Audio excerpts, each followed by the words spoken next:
to our fall kickoff classes for the year 2013. Student Support Services, part of the TRIO program, has been hosting this event for the last couple of years. This is the first time we do it in conjunction with RISE.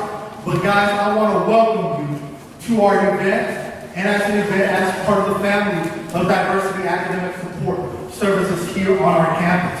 Guys, once you leave RISE, we want you to come to the SSS program, because we want to be able to continue giving you a helping hand as you go on to get your college degree. But before we continue, Angela is going to go ahead and just introduce you to a couple of people that are with us today.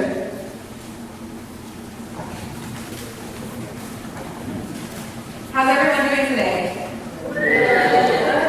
I know, it's right. We're all tired. How's everybody doing today? Good. I think you guys are going to have a really high energy night. You're going to enjoy the speaker today. I've seen some videos and he is listed. So we're really excited to have you here. Again, we're partnering with Student Support Services, and we are the RISE program. RISE students out there, I'm very happy that you're here. We'll have some of your teammates here, other RISE students, coming in just in a little bit after their classes, so fret not, those tables should be filled up here in a little while. So the RISE program is here for you guys as a support, as help somehow. You got to do the 10 hours of homework, got to do community service, volunteer work. And how many old RISE students do you have, like from last year, the year before? Okay, you guys, you went through the program, you're alive, right? You're kicking, it's okay, you did the 10 hours and it was worth it. So please know the current RISE students that it's going to be worth your time, and I want to make it worth your time. So like I said, we definitely want you to go to Student Support Services whenever you're in RISE or whenever you fit trust. So that's even more support for you guys. Special shout out to some of the people that work under the Division of Institutional Diversity. If you could please rise so that you can be recognized. Come on,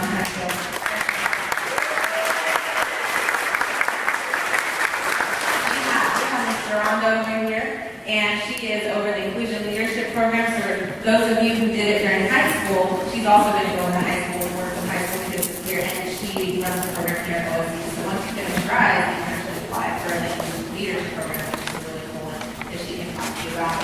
We have the Director of Diversity Academic Support, my boss. Please stand up, Dr. Joe Bedfield. Also a wonderful resource and a wonderful leader, so thank you for being here. And we have someone new on our team who's beyond great.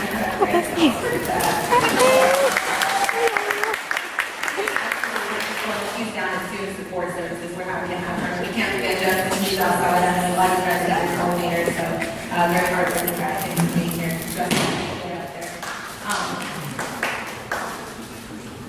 Okay, thank you guys. And I'm going to go ahead and step off the stage so I won't be available, but I'll be sit around to ask me any questions you have. Thank you, Angela. Of course, guys, nothing that we do would be possible without the next gentleman talking onto the stage. Our program started back in 2002, that is with the Student Support Services program. We haven't had the advantage to be here as long as RISE has. But guys, for the first time that I stepped on this campus, we've been able to move with our program, and we're seeing the biggest benefits now because of the support that we get from the university. We do different things like grant aid scholarships. That's partially money coming from the U.S. Department of Education, but the other part of that's coming from the institution at OSU.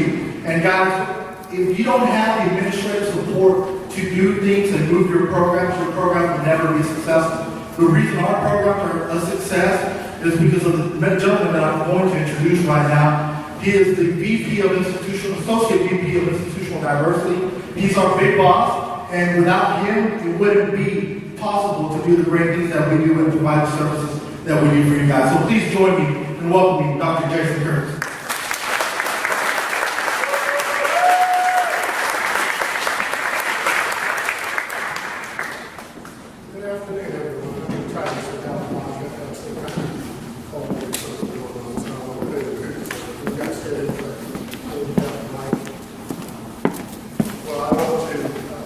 Welcome you all here, and so thank you for being here and tells us something about the quality of the students that we're attracting here at Oklahoma State University, certainly in our respective programs. Which again, once it's a beautiful right to have you to be here. So Excuse me, so we certainly appreciate that. But from my standpoint, I want you to know that things work well here at Oklahoma State, and particularly the Division of Institutional Diversity, primarily because we've got fantastic folks that are here working with you every day. And so I tell them all the time, while they appear like the credit, they're the ones that really do good work because they're the ones that meet with you, talk with you, help you work through things to a much greater degree than I do. And so I am certainly very appreciative of them and their efforts.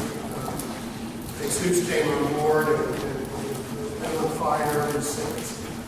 This has just been an absolutely wonderful program. Before I was voice too much, I'll study a couple of quick things that are there, as Sue's mentioned. Talk about the program being here to help. And that's true for RISE and that's true for SSS. I'm not only an administrator, I'm a faculty. I've taught here for almost 20 years in political science. The single most important thing that I can tell you to being successful here at Oklahoma State University is one, obviously going to class and taking good notes when you're in class. And two is going to see your faculty and ask them for help. What I told students, so I taught the American Government course, which is an intro course, so in American Government, some of you probably take that one.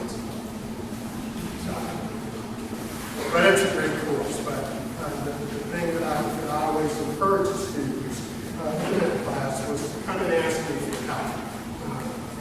And that's important because that faculty member is your single most important resource in that classroom.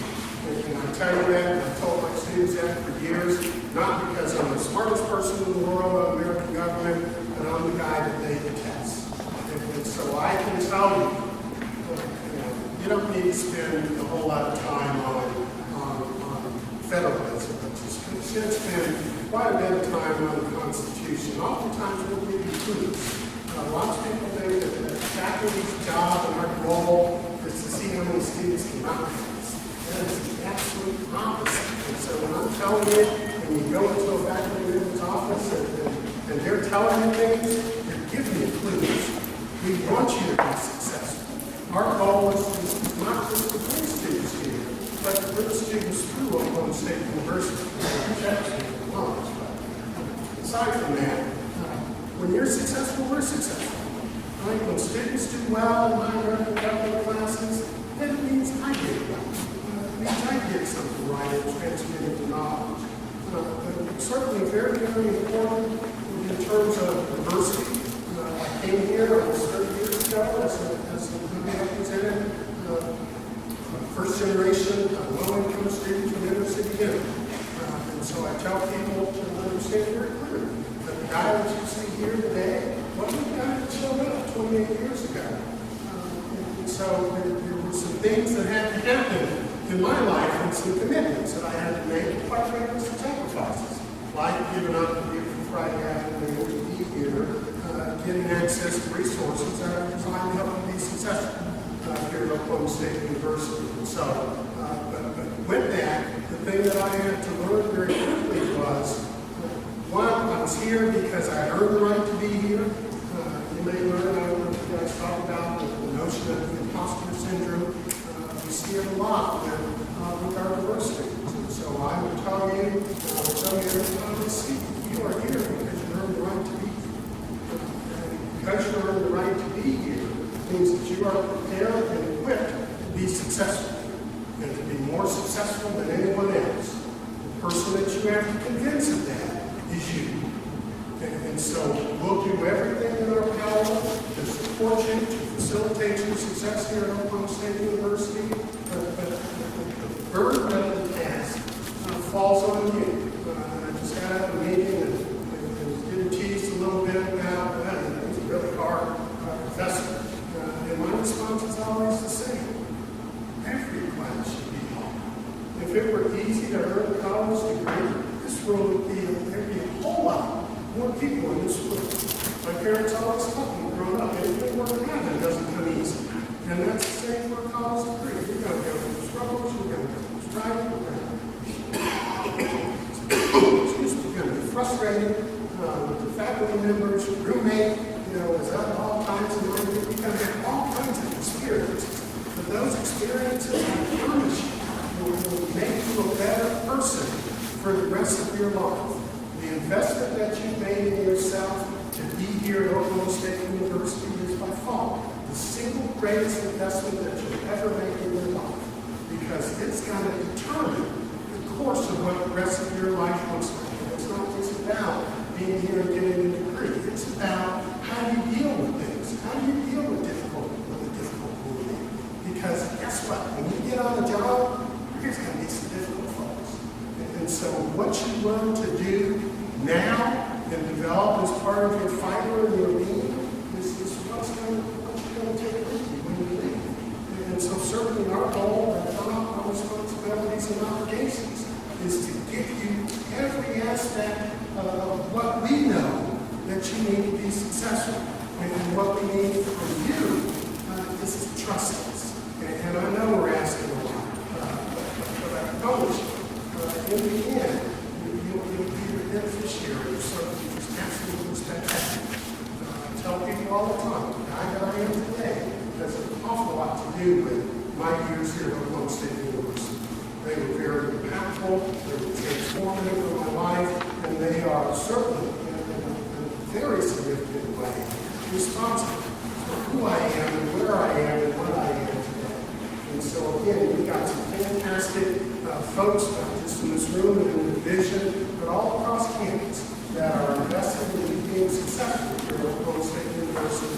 And so whatever I can do, please do not hesitate to contact me and let me know. But anything else that I said today, just get the part about asking for help. Because it doesn't say something about you when you ask for help, except that you're pretty small. Many of you have heard me say it before. 26 years old, I use a dictionary and a thesaurus every day. Almost every day.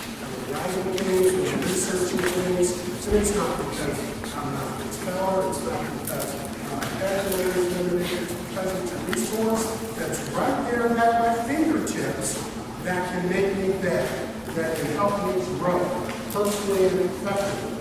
And so I would encourage all of you to be cognizant of that and think about the little things. It's the little things that make all the difference because they add up to big things. So it's not the big stupid changes. It's the little changes that really add up to the things that ultimately make you successful. Again, our goal is certainly to be incredibly successful here at Oklahoma State University. Have a very significant, joyful, inspiring, and transformative experience that impacts the rest of your life. So, thank you all very, very much for being here.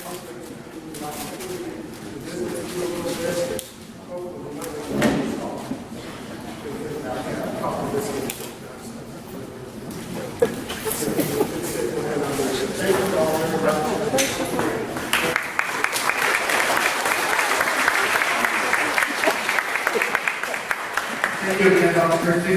Actually, I can use a couple of sick days, so I'm not going to wipe down the line. I'm going to need a break after this.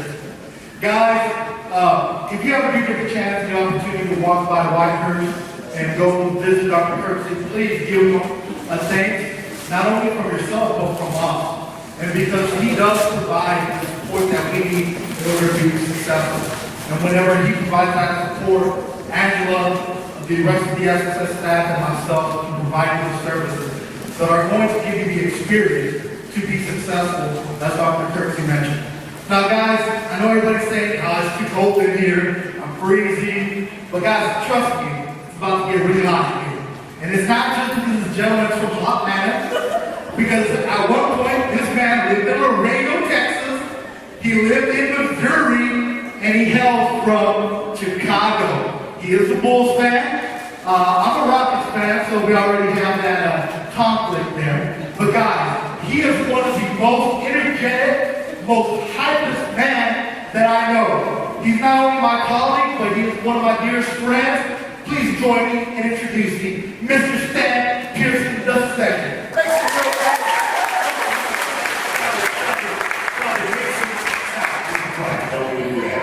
I want it to be for real, okay? I mean, act like you like me. I don't want to be like, that's how you are. You're not saying that's look on your face right now. I need you all make some noise like, all right, how about this? I'll do it for you, okay? Need you all to be excited, so we're just gonna ask a couple questions with me. This will be inspired by a good friend of mine, not really that good of a friend, another guy named Lil Jon, okay? I'm sure you all know who Lil Jon is. Raise your hand. You got no idea who Lil Jon is. All right, Google it. All right, Lil Jon was made famous by 3 words. These 3 words were what? Yeah. You know? No, it's you know. Oh, you thought that Lil Jon lived down the street? No, not your cousin, Lil Jon, no. What? Yeah. And okay. Simple enough, isn't it? So I need you all, not having you step real quick, and not having you facing each other. Turn face this way. Turn face this way right now. Everyone turn face this way right here. I need you all to bring Lil Jon in. There'll be 3 questions. I'm going to ask you. Your answers will be what? This do it inside voice right now. It'll be what? Who did that? Who did that? The baby Jesus took over, didn't it? The spirit got you, didn't it? You didn't know what happened. Wait, what's your name? Adrian, I got something free for you. My favorite 4-letter F word, okay? I don't think they're going to job there, but I got something for you, Adrian. All right, cool. So the 3 answers will be what? Yeah. Okay. I like how you're looking at me like I don't know what I'm doing. Like I do, but I know what I'm doing. Okay? You all keep up. All right, first question now. Do you all mind if I get this thing going? Yeah! First off, you're just gonna mess up at the very beginning. You're just gonna answer how you want to answer this. But you were committed though, I like that. You're committed. What? Yeah. Okay. Next week we're doing shades and colors, okay? This will be good. We're gonna something up to you. How about this? I'll make it really, really easy, all right? I'm gonna point to you all, and you all are gonna say, what? That was good. But like I'm gonna point and you're gonna go, what? Yeah, and then? Yeah. Okay.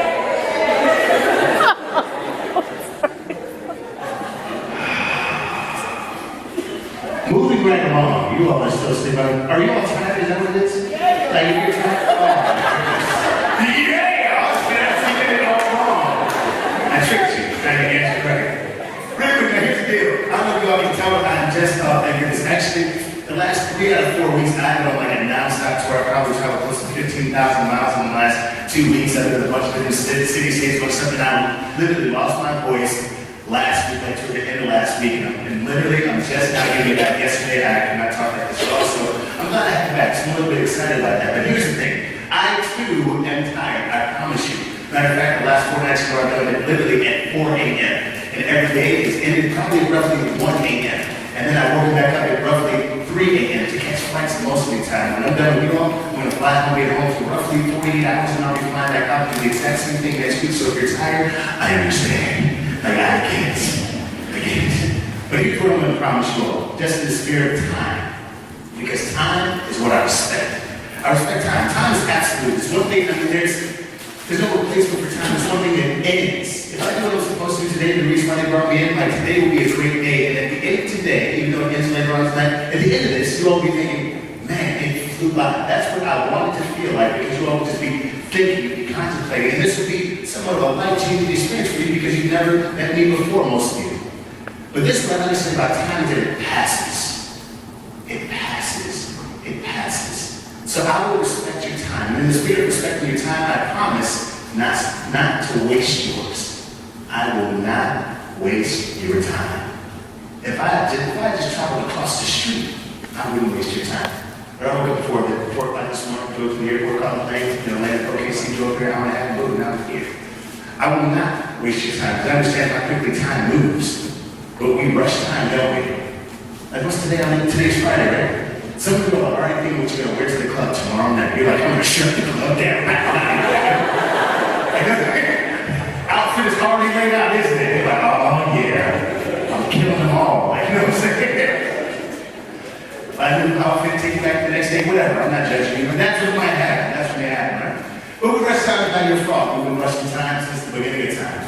Like when you were in junior high, you were probably like, oh my God, this place sucks. Can't wait to go to high school. Get to high school, like, yeah.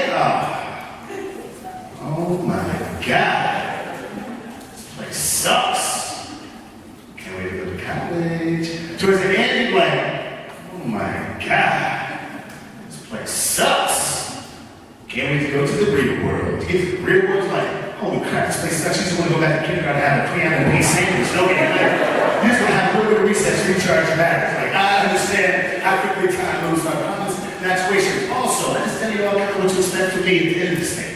This is also what's happening. I told you I'm going to give you 110% of me. Now, it's up to you what you do with you. I'm going to do my part to make this a great experience. That's what I'm going to do. Now you have to decide if you're going to do the same. I'm going to say that because I know there are some people that refuse to have a good time no matter what. You know what I'm talking about? You have a friend, like no matter what, they're going to have a bad time. I can set myself on fire, walk on my hand, do a cartwheel in the back of the video, I'm like, he was alright. Like, pretty much, that's what they're doing, right? I mean, I feel like that person exists all the time, like no matter what you do, they just want you to recognize as the person is not entertained, is not educated, there's not anything, there's no, I hate this. Like, I tell them, I think I call them the trick killer. Like, raise your hand if you've ever dealt with a trick killer before. Cool, if your hand is not raised, you are the trick killer. Look around people. I don't want to tell them so publicly, but it's you. It is you. Like, no matter what, they always have some guy say, like, oh my God, look, the sun is shining. They're like, I heard it's going to rain there. Like, what? Come on, you guys, enjoy yourself. Don't be so upset, right? You may as well. Like, you're here. You're committed to being here. You're here. So what are you going to do at that time? Are you going to be made popular because you spent all of your time telling people how terrible of a time could have been? Then you look stupid for going in the first place. Or being there and not taking full advantage of this. Because it's an awesome, awesome, awesome opportunity. I know, based on numbers, that there are people that could be here right now and they're not here. Like, raise your hand. You know someone that could be here but they're not? Or someone that should be here but they're not? Raise your hand. Let me show you. Cool, they had some good excuse, didn't they? They were like, I gotta go to work. They don't even have a job. You know what I mean? It's like, what? All they're gonna do is sit in their room, check their Facebook stats, and no one's gonna like it. That's what they're gonna do all day. You've done it before. I'm gonna shut it down. This click. No lights. Oh man, maybe wrong time of day. Maybe I should have closed this again. Deleted my information. Right? We've all done that before, but just me. I know what happens. Now you also have my book. Now the end of each one of my books, I have 4 of them. And I think 2 of them are here today. There's some places for you all to write. So you all can write this stuff down if you want to, because throughout the day I'm going to give you all I'm telling you some really deep points that are simple to apply. Will help you. 5 key points we're going to discuss over this next 45 minutes or so. Piece of cake, here they go. It will be creative, be your own best friend, be present, be consistent, be resilient. Those will be the 5 points. All right? It will be creative, be your own best friend, be present, be consistent, be resilient.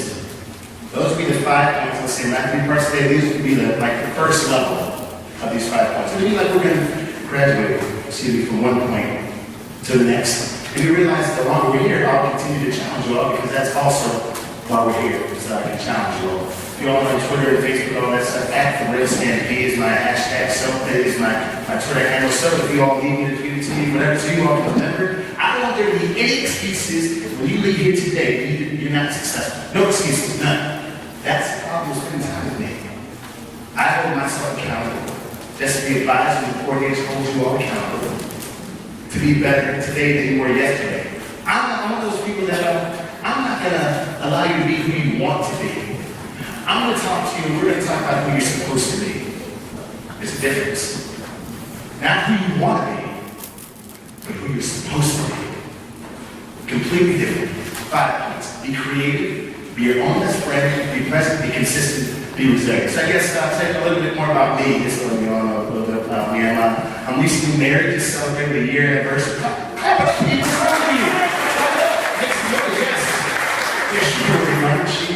oh yeah, it is Facebook official. You know what I'm talking about. You didn't know it was real until they hit Facebook? Oh my God, it changed some lives, didn't it? But can I tell you how I propose? Can I tell you? What? Okay. Check this out.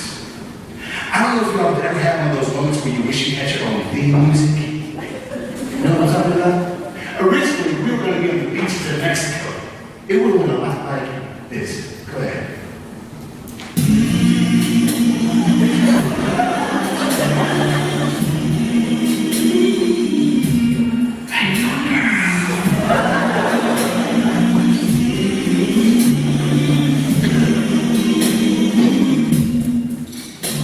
I was come from the ocean floor.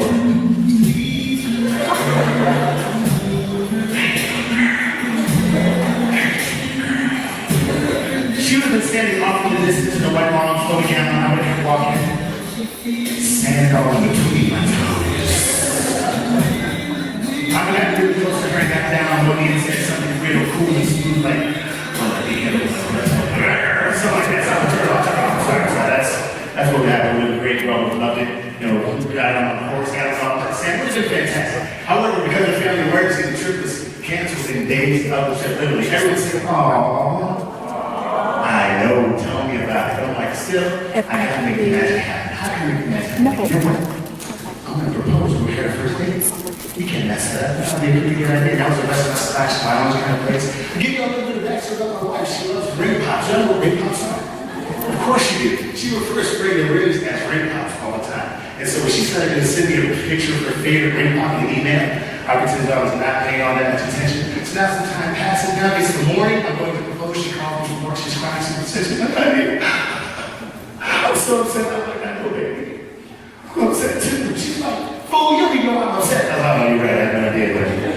But was it my fault? She's like, someone stole my ring pop. It's gone. But she did not know that I already bought the ring pop like a month before. Game on.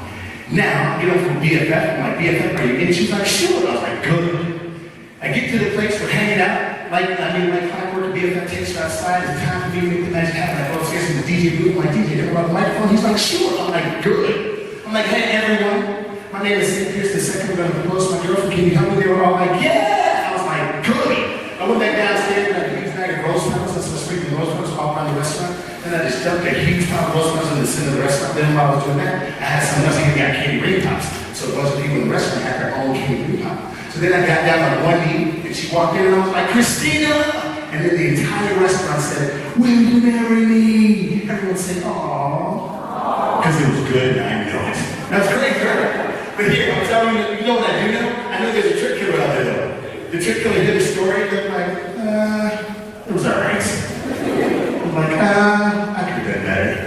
Or they'll say, we're flaming the ring pops. You know what I mean? Like anything to freaking kill my trip. I know those people exist, right? But I feel like as I think about my life, that was the one time officially where I decided to be creative. Where I said to myself, I'm dropping everything. Scaring everybody.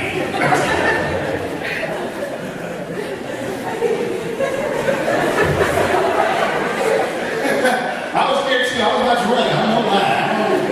I didn't do well with loud noises. You know, over here a little bit. But I realized this. There'll be some times that you will mark in your life where you will take a chance on you. That's why it's so important that you don't get concerned with you being here. And while you may want other people to be here also, you decide to be here. You see, when you decide to be creative, you take a chance that many other people are not willing to take. I mean, you take a chance on you, period. Most people do not bet on themselves from day to day. They don't. In part because they don't always believe in themselves. It's sad to think that, but it's true. Because sometimes when the world doubts you, you begin to doubt you. But when you decide to be creative, you place all bets on you. We have to get to a point where you make the world pay attention. At some point, it can't be the world's fault. I mean, the world has many faults. We know this. But we have to do something. We have to make the world pay attention. At some point, you get the opportunity to pursue your dream. I don't know what it is for each and everyone. I don't know what it is. But you get a chance to pursue your dream. And it will frustrate you because the world should be paying attention. But in our ability to be creative, we have to make the world pay attention. Doesn't matter our race, our religion, our socioeconomic backgrounds, your political affiliation, your sexual orientation. You have to make the world pay attention.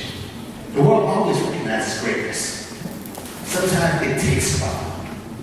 You can turn on television and go, hey, there's a lot of people out there who aren't being very creative, aren't they? You know? tell you this, honestly.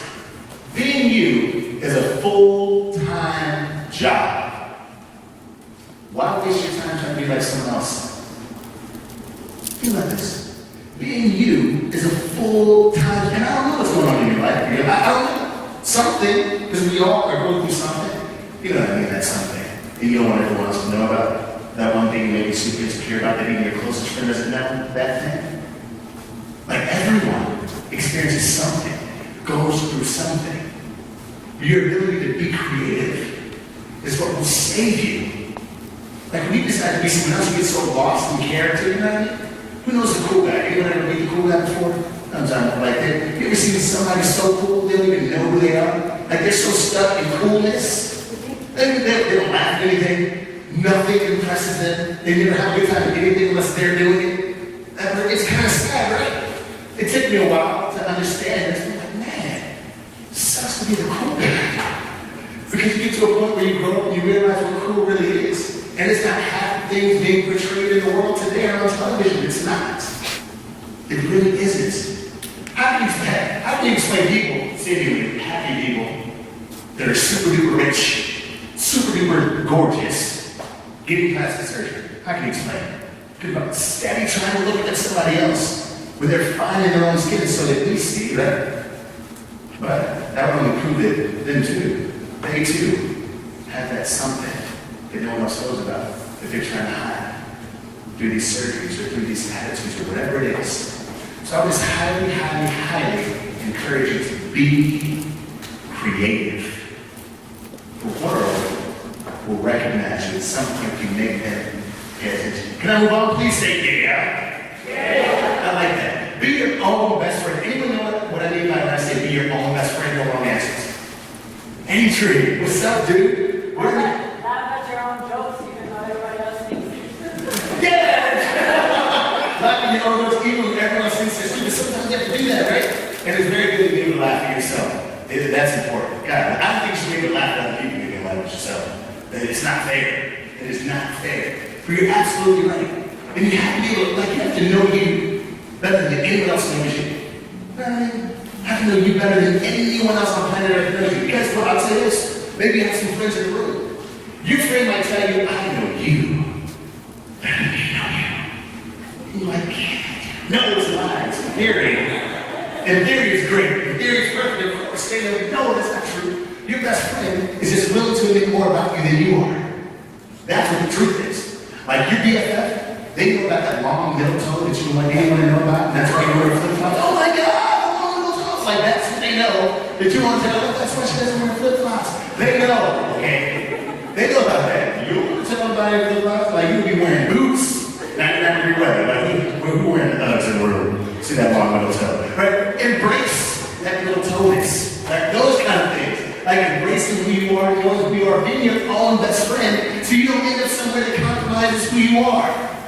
Perfect example. I think this is just kind of life's test. Like, I feel like we all end up someplace that you know you don't belong. Like, raise your hand if you've ever been someplace and you know you didn't belong there. This was you. You're like, I swear to God, if I make it out of here alive, I'll never ever come back again. The next month, you're like, I swear to God. Whenever you survive the first time, you're like, I can do it again and again, right? Being your own best friend means getting to know you. Like taking some time for you. Like knowing little nuances about yourself that everyone doesn't recognize. I laugh at myself all the time. I just realize it now. No, I've done this for a very long time. But sometimes I try to, just check myself. I'm a grown man now. So as a grown man, I should be able to handle scary movies. Let me be perfect honest with you all right now. I do not do scary movies.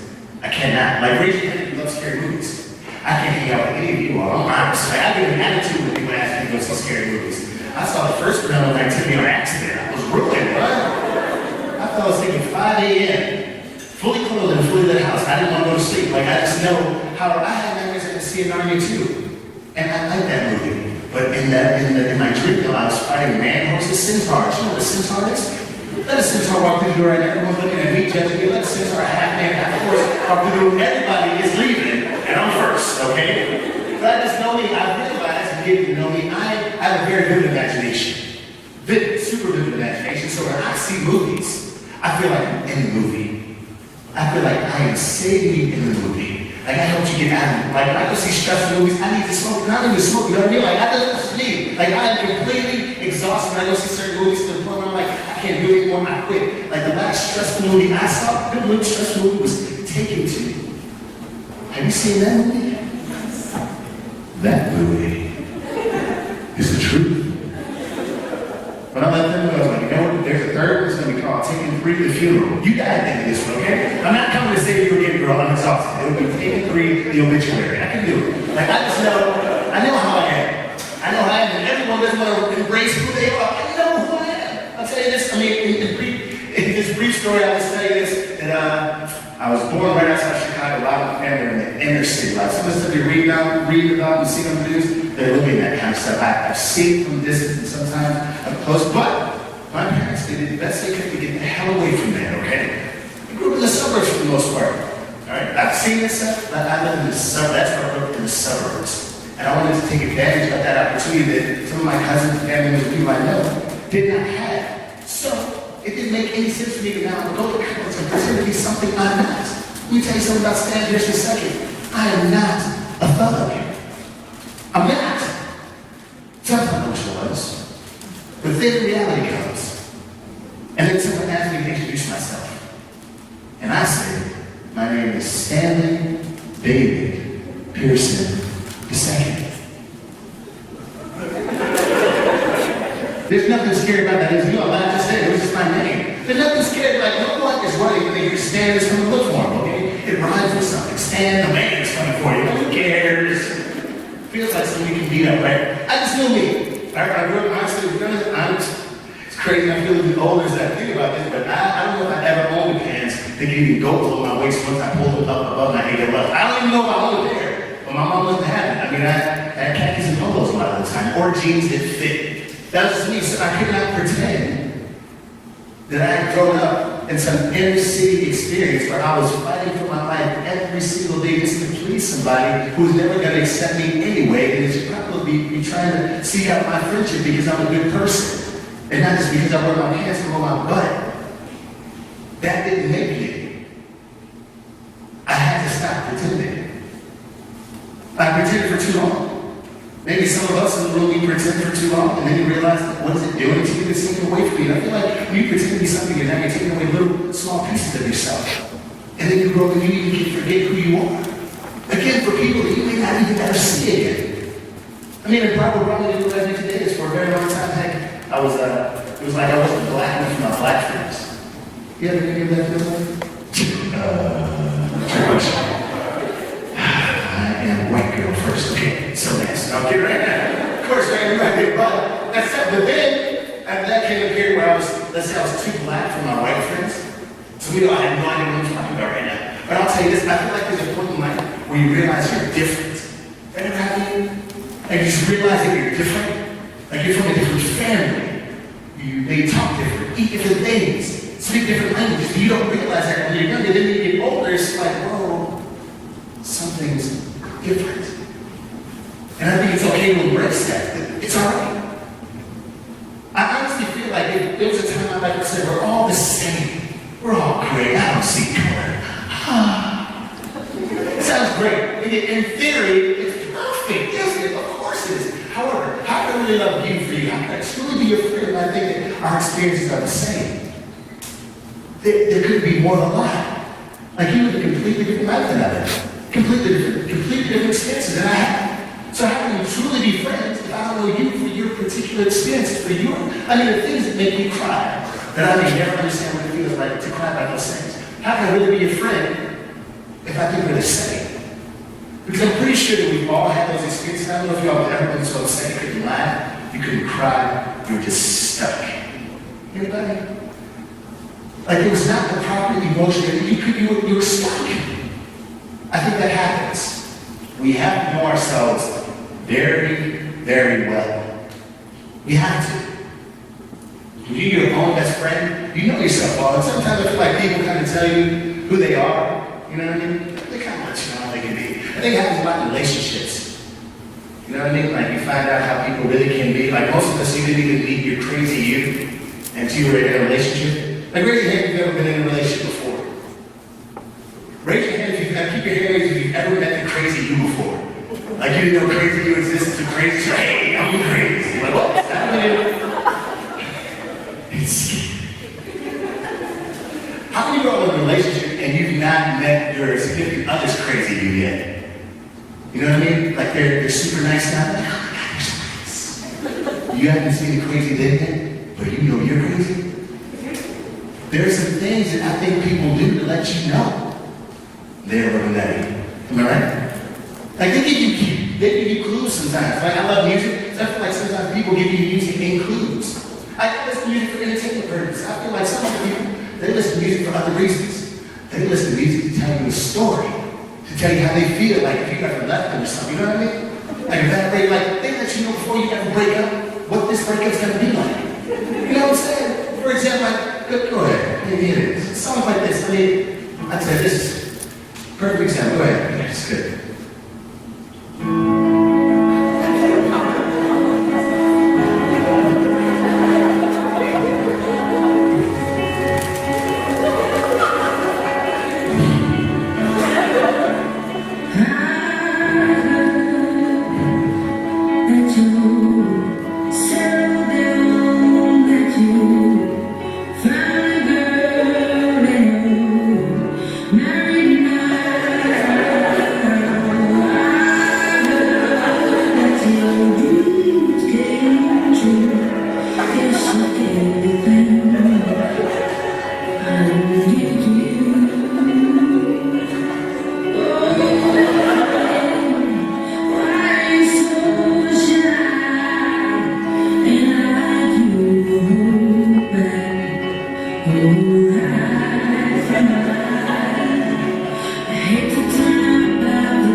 Sing it if you know it. Sing it right now. Let it out. Let it out. If I ask you right here, if you know the word, you're trying to lip sync. Let it out. I'm trying to hold it out. Go ahead. Some of your close your eyes.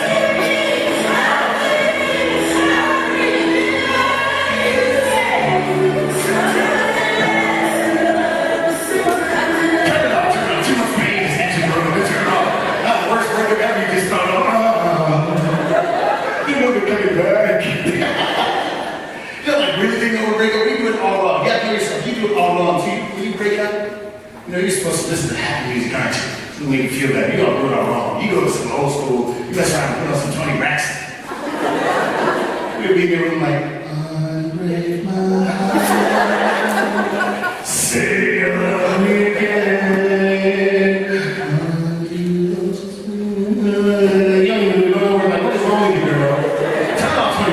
Killing the vibe. I'm telling you, Toni Braxton will make you break up from a perfectly good relationship. You know what I mean? Like, she's in a bad shape right now. She's in a bad shape since the beginning. But that's what we do. You have to know yourself well. People give you clues. You give you clues. Know you will be your own best friend. Can we move on? Please say yeah. Yeah. Be creative, be your own best friend. Be present. Be present. Like in this moment, I know that there's a lot going on in each and every one of our lives right now. Like, I mean, sometimes you wish that life stopped. You know what I mean? So you can take care of the other important stuff. You can, no, life always keeps going. I remember my first ever job was at McDonald's. I mean, it wasn't that I disliked it because it was McDonald's, but I just didn't know work. When I was 16, I never did 16th birthday. My dad woke me up and said, my top bunk, my bunk beds. First off, you judge me because I had bunk beds when I was 16. Whatever. I like them. I had a bed, but I didn't have a wife. They're cool. All right, you woke me up. I went to work at McDonald's. I was like, I'm tired of McDonald's. After like a few months working, I was like, I quit. There'll be nothing without me. I'm done. I quit. And like two years later, I rolled out to McDonald's. They were still open. I was like, they're good. They're good. I thought they were going to fail without me. That's what I thought, right? But then you realize life keeps going no matter what you decide to do. Sometimes you try and punish people. But you don't realize you're punishing yourself. Are you actually, like most times if you have a job you don't like, who's ever had a job they did not like? Of course you have. This is what you do, like, guess what? I'm going to show up like, right, that's how you do it. I'm not working today, am I? No, I'm not proud of this. I'll say, I don't even say it was me, it was somebody else. He used to prop. The door was set up where there was a computer, like facing that way. Literally, all I was thinking was prop their hand on the keyboard. So anytime someone walked in the door, it would look like they were working. Sometimes people do these kind of crazy things, right? Same thing with school. Like, if you ever had a professor, if you ever had a professor you did not like it. Of course, me too, when I was in school, like, guess what, professor? I don't like you. So I'm not going to study for the next test. F. I had not got it all the way through, you know what I mean? My game plan was all messed up. But you don't realize that you're actually hurting yourself, punishing yourself. My mom always tells me, always be you regardless of who other people are going to be. Always be you regardless of who others are going to be. Sometimes you're like, you know what, they're mistreating me, so now I'm going to mistreat them. That's not even in your character. It's not even who you are. But you realize that if you do that enough, it does become you. Now you're confused. Who am I really? And the saga continues. We have to be present in these moments. Like in moments like this, that you decide, all right, I'm here to whatever time, I'm here. I'm not promoted, I'm in here. Because these are things that are going to help me get through, tough times. Because I feel like we celebrate defeat more than we celebrate victory. Like, you can make it in celebrating defeat. We're great at it. Like, I talk about breakups and stuff. Like, what's the longest it's ever taken you to get over a breakup? You yell it out. And then, a year, a couple years, some months, every now and then you can agree with that. Wait, what happened? What did you say?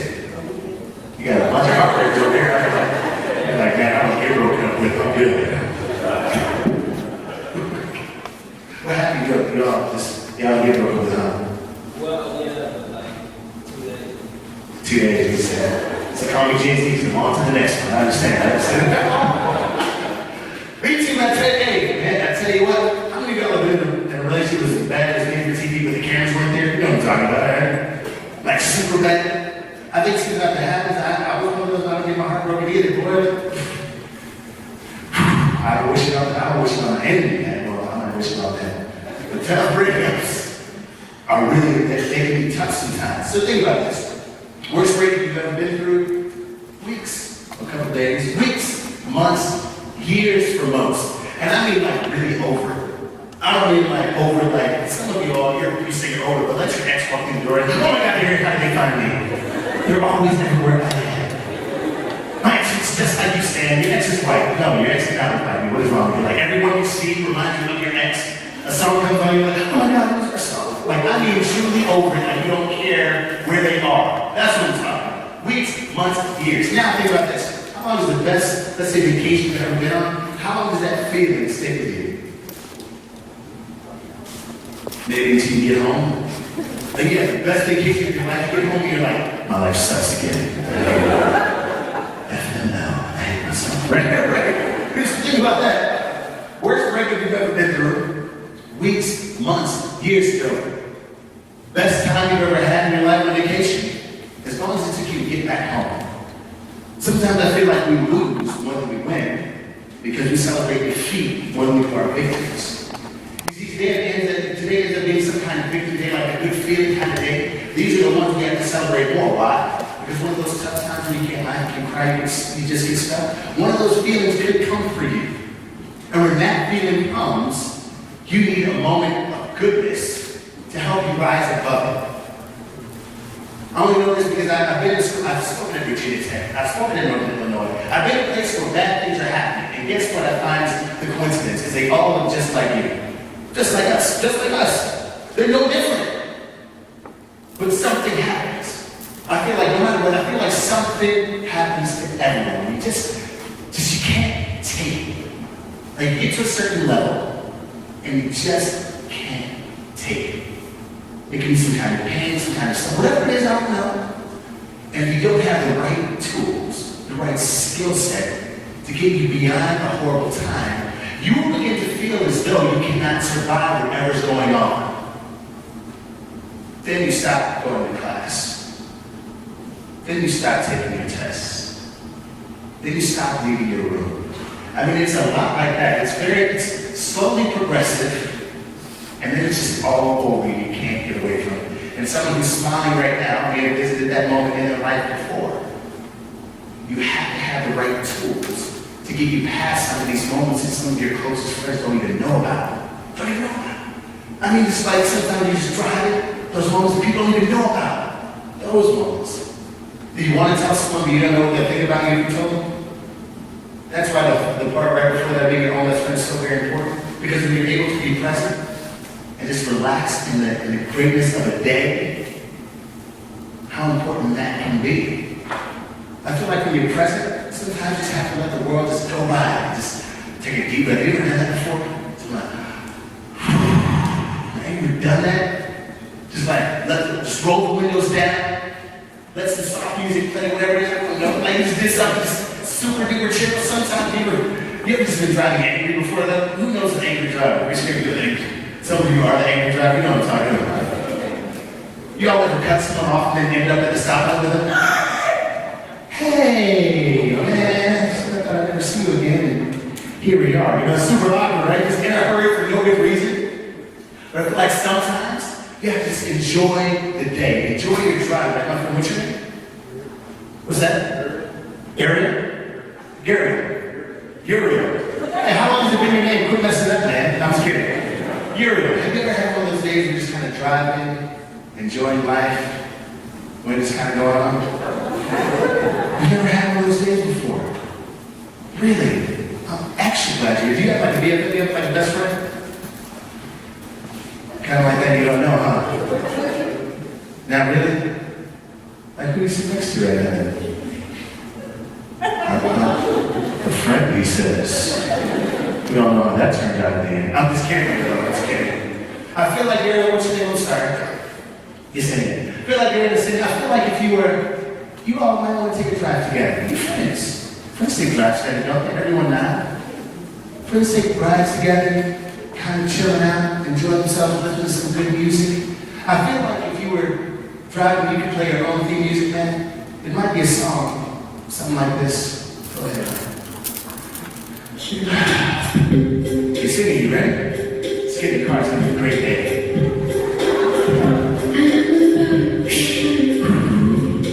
Yeah, see? Safety first.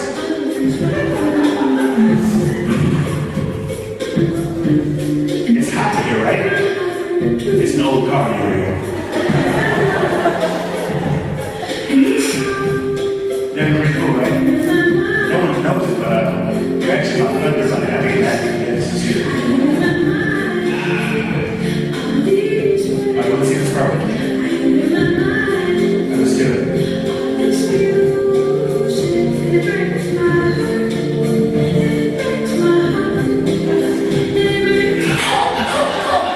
Turn it off. You can't even sing, can you? I need you to do that part for me. Give me that. You do it, man. You do it. Look, give me something real quick. Just go ahead. Give it up for your latest great day. That's great. Can we move on, please? Say yeah. Be creative, be your own best friend, be present, be consistent. This is the part where we always say, no, he didn't. Really quick, everyone say, no, he didn't. No, he didn't. Cool. You all may not like this, but it's okay. I think I'll get over it. All right? This is going to be, consistency is super duper important. People will treat you how they need you. That's number one. All right? People will treat you how they need you. A very, very simple thing for me to say, for example, it may sound silly to you all, but who's ever heard, never date someone that they've met at a club? Raise your hand. Cool. Most of you all heard that before. Now, why have you heard that before? Yell it out in the wrong answers. Let me hear it. We're teaching you. Whenever I ask you, tell me something, I'm asking, do you get, wait, what's that? What happened? You said because they look good in the dark? 10 to a 6? Oh my God, I hate myself. I'm not going to get out of this one. I'm not going to get out of this one. All right, cool. Who would that? There's someone else? Someone who's acting that way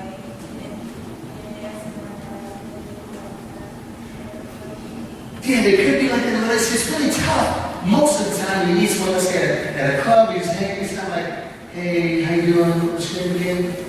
It's not she with that messed up. What was it? You gotta tell me your name. Oh, I just was like, hey, how you doing? Would you like something to drink? Not nothing alcoholic. That's when we get you some water, some juice, something like that. Right? That's usually not the kind of conversation that kicks off your club. Is it? Let me know if you've had those kind of conversations recently. Usually there's not much conversation, is it? Usually it starts out like this. Hey! Huh? My name? Lauren. Just call me Katie. What? When the hell did your name become Katie? That's never... You're great. That's how it starts to tell you. People will treat you how they need you. People will treat you how they need you. And it's very tough because those first impressions are ultra-lasting. Ultra-long-lasting. I'm telling you. Test it if you don't have to believe me. Test your own theory. Go back in your mental Rolodex and think about any relationship in which you met someone in some awkward way. And tell me how that relationship is now. Friendship or business-wise, or relationship. And tell me how it is. Based on how you met them. Teach people how to treat you. People will treat you how they meet you. I promise you. Let that be, if you walk away with one quote that I've said today, let that be one that resonates with you. People will treat you how they meet you. Period. And this is social media. What's very interesting is that now people meet your reputation long before they meet you. Say that one more time, maybe twice. People will meet your reputation long before they meet you. One more time. People will meet your reputation long before they meet you. What does that mean? There was once upon a time where I could say, Morgan, I said, hey, how you doing? My name is Sam. Sorry, man. Please, nice to meet you. That's the first time that we met ever in life. Period. Now she can decide right now how she feels about me. Period. That's it. Now, you have something called live social media. Huh. Now you could have met me weeks ago. Some of you all said you saw some videos of me and all that kind of stuff. Could have been weeks ago, months ago. Some people are meeting you years ago. And then you meet them for the first time, you think it's for the first time, it really is not. Because people meet your reputation long before they meet you. I have interns from time to time working here, just because I'm on Twitter quite a bit. I check people's stuff out. And you know what? I've read these kind of things. Everyone who's on Twitter, raise your hand who's on Twitter. Cool. So you kind of know what avatars are, right? ABS are. Kind of know a picture of yourself and you look up. Let people know who you are and what you're about. No lie, I've seen this before. It'll be like one line like, God is my Savior, Corinthians 1-5. And then the next line will be like, F all these hoes. Like, what? Does Jesus know? Does maybe Jesus know about the hoes? That's what I know. I know there were hoes back then. Jesus had hoes, man.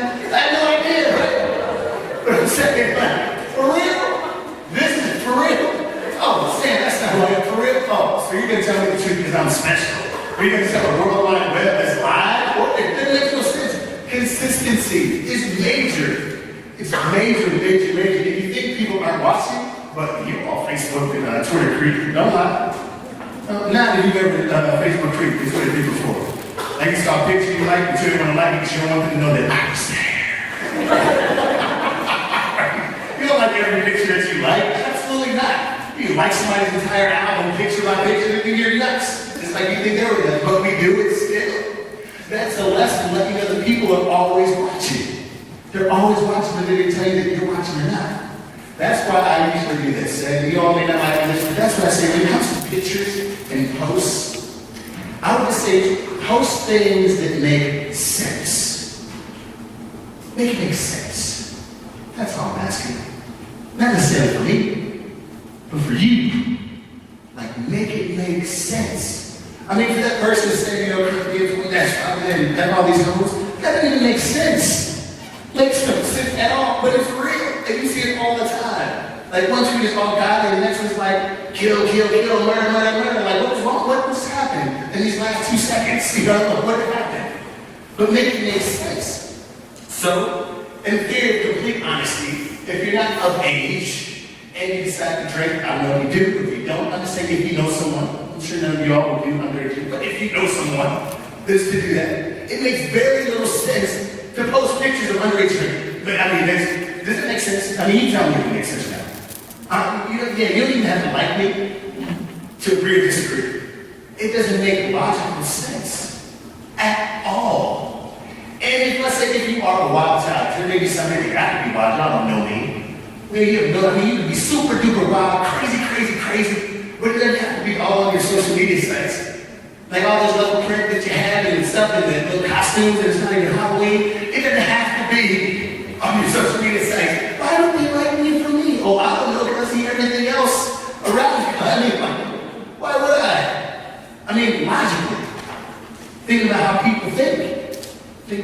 what you think. I just want it to make sense to you. So at some point in life, you're not wanting that dream job, that awesome opportunity, and someone is telling you no, based on what they saw you do, that you didn't even know they saw. I'm working with companies a lot, like a few weeks ago I worked with GE, I worked with Pepsi, JCPenney, some other corporations are calling now, and the conversation is that they're not all daily resumes anymore. Nah. A lot of them are asking for social media handles. What? Some of you are like, oh, I'm smarter than them. I don't have one. Well, in theory, it's genius, and logic is completely stupid, because then they say, well, if you don't even know how, if you can't be relative and be able to relate to the new times, why would I hire you in the first place if you don't have something as simple as a social media outlet? That kind of stuff. I'm telling you, these kind of things are happening. I don't care if you're 17, 18, 24, 28, 30, it really doesn't matter, but it's the truth. How do you want people to know you? Is what it comes down to. We do a lot of fun things. You do a bunch of fun things that don't include something that doesn't make sense. Consistency. Understand as people judge based on consistency. You can make it very easy for them to like you, to want to be around you, to help make you successful. Or you can make it very difficult. Again, some of y'all are not listening to that thing. Stan, I'm not believing man picture. I like the picture I had my leg hop up on the girl and I was doing the cat bomb. It was a great night, Stan, and I didn't believe it. Well, guess what? That girl is still single now, and I married my wife. That's pretty much how that went down. But I just know how I am. I knew the kind of people that I wanted in my life. What made sense to me. I don't do everything perfect. I don't claim to be. I just know that I try to be better today than I am yesterday. That's it. That's it. Some of you don't even realize that you're probably tagging some pictures that you don't even know are out there. I'm just saying. Just having an idea of how you want to be looked at in terms of a consistent basis. Now that means you will have tough conversations. You will say things that people don't like because you will no longer be the person that's a go-along person. You know what a yes man is? Or yeah, like you'll stop being that person. They're not very convenient to be around. That's why my circle got a lot smaller. I can't, you don't want to be some of us don't speak up because we don't want to be the sensitive friend. No, you know what? I can't say anything around Stan. Some things you can't say around me. You can't. It's not okay with me. You say around somebody else, that means you're not around me. Consistency. There's certain names that people will not call me. Very few people call me out of my name in a bad way. Very few. Because I'm anxious with it. People know when you're dealing with Stan, that's his name. I may feel the thing, what's up, homeboy, my friend, whatever, there's a bunch of other things you can call me if you choose not to pick Stan. I don't answer the bitch. You know what I'm this? I don't answer to that. Nor do my sisters. They don't. Nor do the women close to me. They don't. Feel like if you stop answering to those things, people will stop calling you that. Period. Teach people how to treat you. That part is only important to me because I just feel like if people call you something enough, anything, sometimes you start to feel like you are that. You know what I mean? I feel like if anybody just calls you a bad name enough, depending on how well you know yourself, you might begin just to believe whatever it is. You know, dirty, ugly, whatever, stupid, whatever it is. I feel like you can that consistent, that constant piece that you continue to hear. That's why I talk about my niece. Often I have nieces and nephews. I have a niece who's 4, and she's 2. I notice her all the time. Raise your hand if you've seen a 2-year-old recently. Oh my gosh, how cute are they? Smart, aren't they? So freaking busy. I gotta make her busy. I want her to be tired, more tired than me, so I test her. If I stay and walk and test her, I'm like, so what? She's got one. She's following me around the house. I have an empty bottle of water. I drop the empty bottle. I walk away from it. She sees the empty bottle, looks a little bit confused. Then she does a little drunk baby walk over to her. She bends down. She looks at me. I look at her. She looks at me. I look at her. And then I'm like, what are you gonna do, baby? She pauses like she's got it all figured out.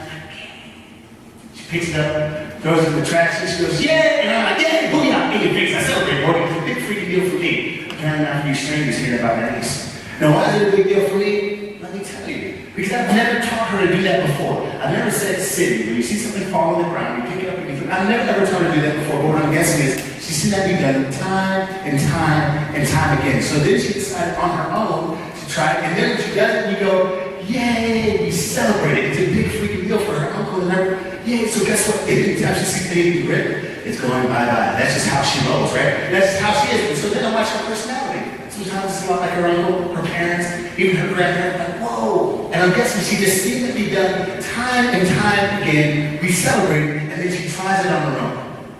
But then it hits another ton of bricks. How quickly does 2 become 4? How quickly does 4 become 8? How quickly does 8 become 16, 17, 18, 20, 30? Everyone's on this room, how quickly did the time pass? Yet you can't remember being 2. And even before that, yet the person you are today, hear this loud and clear. The person you are today is a direct reflection of how you've been treated since you were 2 and even before then. Major points. Every time I see my nieces and nephews, the big other, hey, how you doing? You're so smart, you're incredible, you're so funny. Show me what you just learned. Oh my God, you know you can do whatever you want to be in life. You know that, right? You just gotta try hard, you know you might get what. Every time I see them, that's what happens. Take those at least 2 minutes to do that.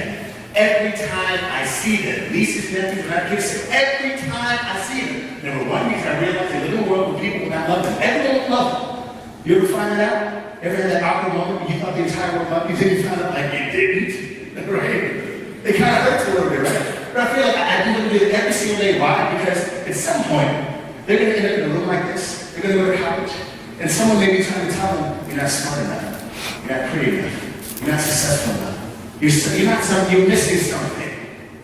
You're not whatever. You're not good enough. Someone's going to try to tell them that. Now, they may never remember. They may never ever remember that their uncle told them how smart, how incredible, how beautiful. They may never ever remember that. But I like to think that they'll feel it. Deep down in their soul, they will feel how incredible someone told them they once were. Even more of a major point. There could be people in this room right now. And if not you, then someone that you know, who's with their entire life without hearing what I'm saying right now. Think about that. Think about that. It's someone, and it's unfortunate, and it makes me angry, to be perfectly honest, that people can go 16, 17, 18 years, 18 plus years without ever hearing how great they could be. Guess what? If I had to go 18 years, if I had to go 8 years, if I had to go any amount of time without hearing how great I could be, I would be pissed too. I'd be angry. I wouldn't be impressed by anything cool you did. Because no one ever told me that I was cool, that I did something cool. So I hate it too. Matter of fact, I'm even mad at the people who are happy about life. You ever happy before? You ever just get mad because you see someone happy? They go like, hey, how you doing? Like, shut up. Die slow. Like, what? Die slow? Why did you tell me to die slow? I think that those kind of things happen. We have to know. Laugh for something that means come on, please say yeah. Yeah. But we have to know that I believe in finishing stronger than we started. That's exactly what we're going to do throughout this day. Be resilient. Yeah. Be creative. Be your own best friend. Be present. Be consistent. Be resilient. I speak from my heart. I speak from what I know. I speak from my research. I speak from who I am. I have to tell you that, let's say, being a black man is not always easy. I hope I don't make it look that way, because it's not. It's one of the toughest things on planet Earth, to me, but it's me. Like, so you think it's the toughest thing to you. But there's different things. Like, you have no idea what my experiences are. And what you may not realize is, let's say, the better I feel like I'm getting, the more obstacles I experience. That's for me. You may feel the same thing. You may feel the same thing for you. You're female. So guess what? Everyone's not going to want you to do well just because you're you. I feel like stereotypes exist for a reason, which we'll talk about later. People expect us to be in certain boxes. When we don't fit those boxes, there is a problem. Rising, how appropriate that that word is even attached to this right now. That the better you get, the better you'll have to get. The better you get, the better you'll have to get. There's nothing convenient about it. So when I'm talking about being resilient, whether you're purple, black, white, Latino, it does not matter, Native American, it does not matter. The idea of being resilient, if you're not quite sure what I mean by that, is your ability to bounce back. So, if you all have never given yourself credit for bouncing back before, let me help you out. Bouncing back comes from this not having a perfect life, a perfect experience, and saying, I'm going to school anyway. Being knocked down, getting back there on a test, bad relationship, and while someone that you probably know, I know at least one person that did not go to school because of a bad relationship. Had nothing to do with school. The bad relationship stopped them from going to school. You know, people who did bad in high school, they thought, because I did bad in high school, I can go to college. Again, another lie that we're kind of telling ourselves, kind of fitting into this mold that some people want us to believe, and just go, okay, you're right. Because some people will tell you that.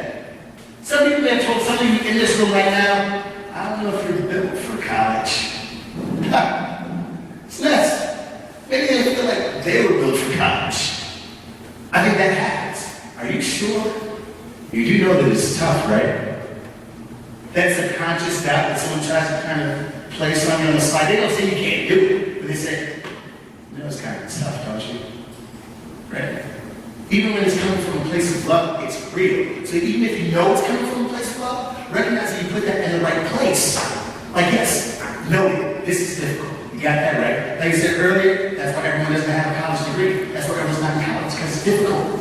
Sometimes, this is not always the case, but sometimes people say, oh, college isn't for me, because they think it's difficult. No, what's difficult is sometimes not, let's say, finding a trade, not going to college, and then working full time for the rest of your life without some kind of training or education. That's difficult. That's super tough. Again, you can test the theory if you like, but our idea of being resilient, you also have to be ready. When I say be ready, I mean really excited about dedicating yourself. If you're not a really strong speller, R-E-A-D-Y, ready. Be really excited about dedicating yourself. I don't wake up everyone like, yeah, let's get it, come on, yeah. No, I don't do a marching band trot out of my bedroom every single morning. I don't. But I have to do something, you know? I have to do something. Because I realize this. I know that I have things in my life that other people may never ever have. I know it for sure. Because they're not willing to do what I'm willing to do to get it. I know. I have a friend, dude, you're up there, what's happening? Did I give you that? Well, you don't want those things. You don't want the things that you say you want. Happiness, love, respect, health.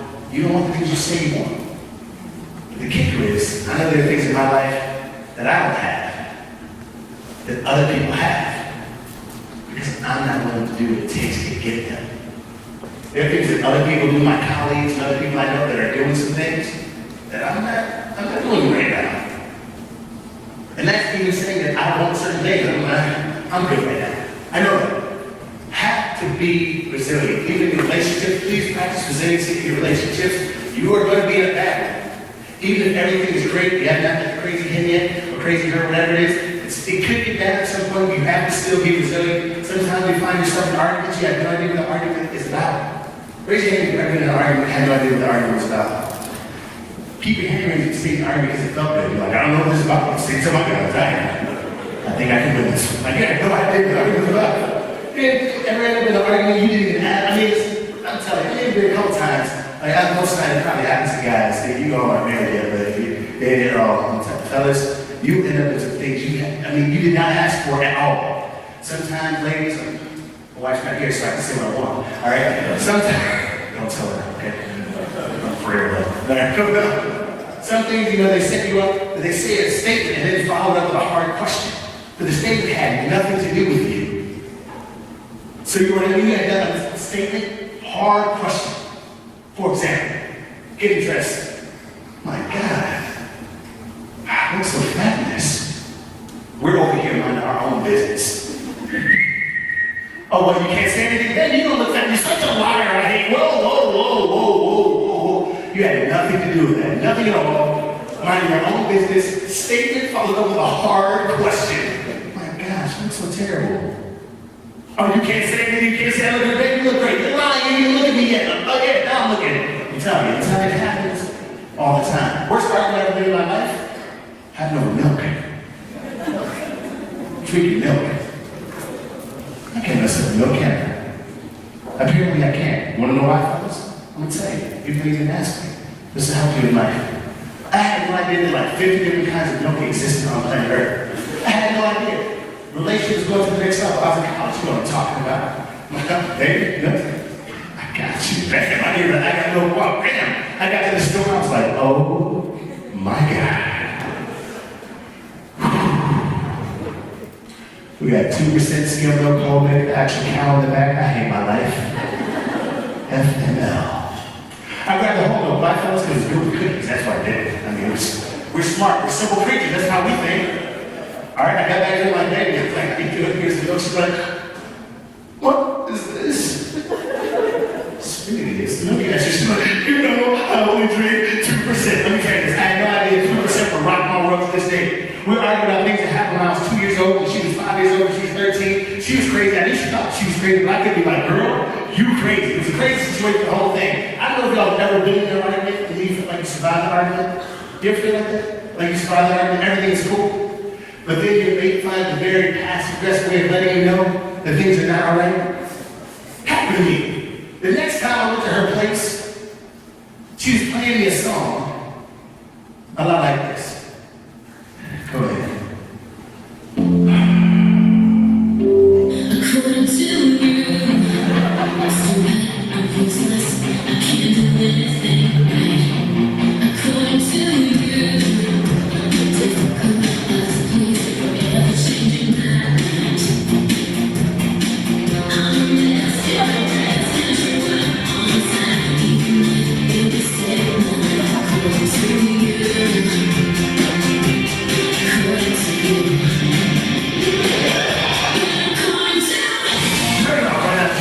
Go on, girl, I hate you for life. I hate you. It was worse. Fellas, you've not experienced this before. Have you ever heard of the quiet? Did she hit you with the quiet voice yet? You all seem like have you been hit with the quiet voice yet? What's your name? Devontae? Devontae says, have you been hit with the quiet voice yet? So you know what the quiet voice is. You see a lot of white faces out here, they have no idea what the quiet voice is. Ladies, not here, you know what the quiet voice is. Most of y'all know what the quiet voice is. It's when you know we saw you crazy. All right, you didn't realize you were crazy until you turned from the Incredible Hulk back to the dainty self again. You didn't even know, all right? So then what do? We get back to our room and we're like, I'm done. So then I can't take this anymore. I got options. Who you think I am? I'm man. I know who I am. She calls me. I'm not picking up the phone. Don't worry.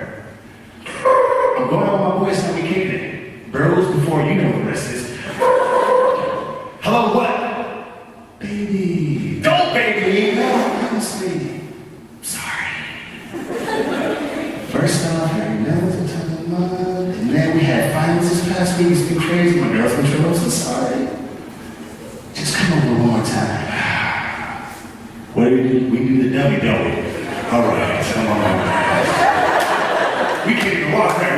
You'll answer your boys' text nothing because your boy's gonna tell you, don't do it. Don't go. But her friends, they're relentless. She tries not to answer the phone, whatever. Her girl will show up long before you can get there. Turn this one up. Next thing you know, they're moving furniture, playing a song like this, my friend. Hit it. Makes me sad to see.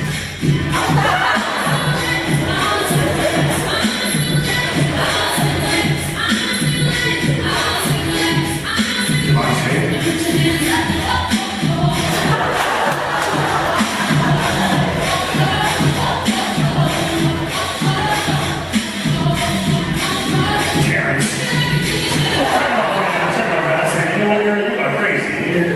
I think today that's why I'm lactose intolerant. Me and Milk have not gotten along well since that day. Those things kind of happen from time to time. That makes sense. Please say yeah. Be creative, be your own best friend, be pleasant, be consistent, be resilient. Guys, you'd be amazed what people go through. We don't always see the pain, but it exists in everyone. Don't let that be the reason why you don't talk to someone, because you feel like your life might be better than yours. They actually could use that same hello that you passed up on. Everyone can. I know today we'll be spending some time together. Please stay locked and loaded. We're here to get this thing right. I promise that they will get even better as we go along. Feel free at The Real Stampede. That's on Twitter. Any questions or anything like that? Hit me there, whatever. I'm here for the day. Jesus, he's responsible for having me. Give him a round of applause. Big time.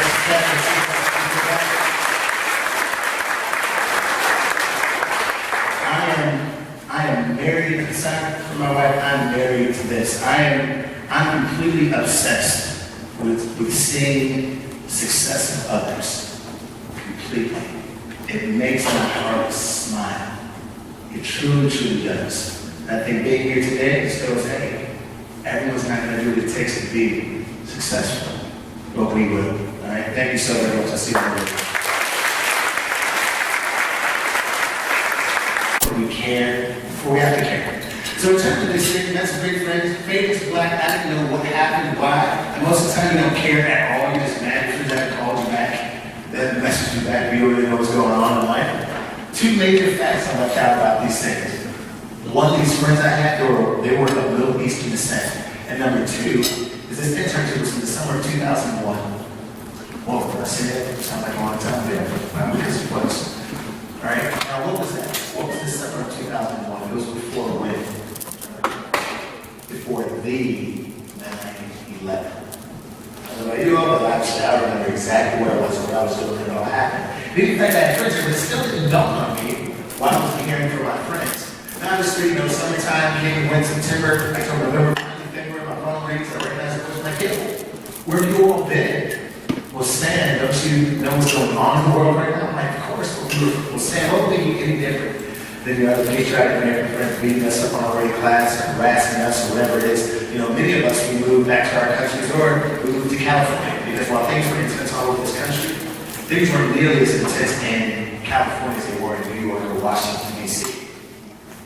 Like, we were friends. I'm like, just because you're from the Middle East, doesn't mean you're a terrorist.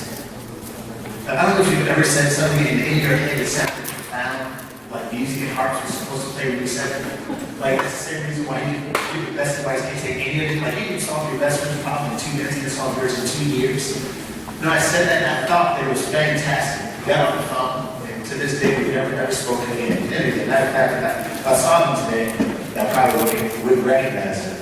But then, it started to kind of, it dawned on me a little bit, it started to bother me, because I'm like, how many times do people try to trivialize an experience or feeling that I had without ever really asking or thinking about it as I talk to them about it? Like people just go about things and say, by the way, things that mean so much more to me than it does to them. And that's where you all come in this particular exercise.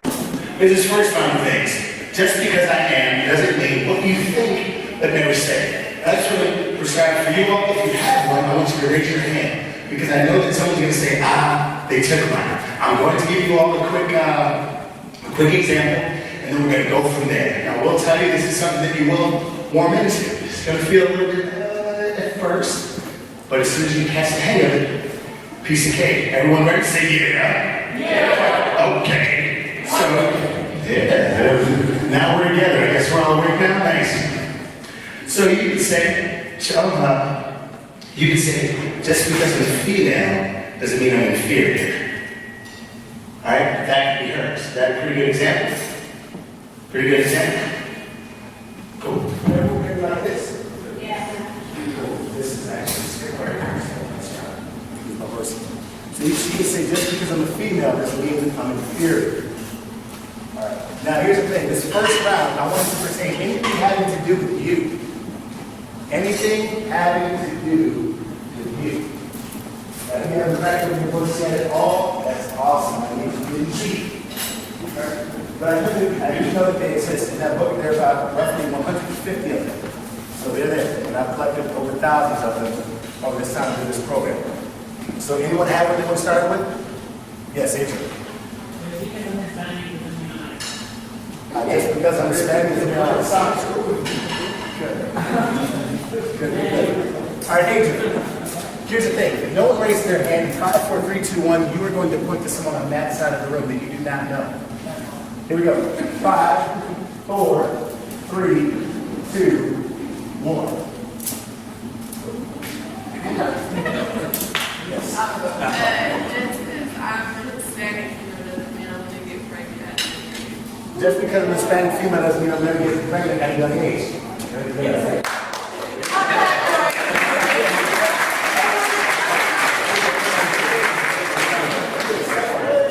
So no one raised their hand. I heard someone say they had one, but they had one. You go. Yes.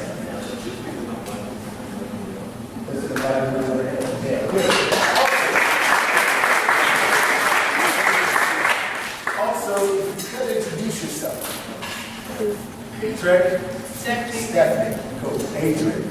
All right. I want you to introduce yourself, but I want you to introduce yourself in the same voice you're going to give your just because. Why is that important to me? Because I feel like sometimes we spend too much time celebrating other people. Now you all know those sporting events like live concerts, things of that nature. Cool. What do you do when you have your favorite team scores a touchdown?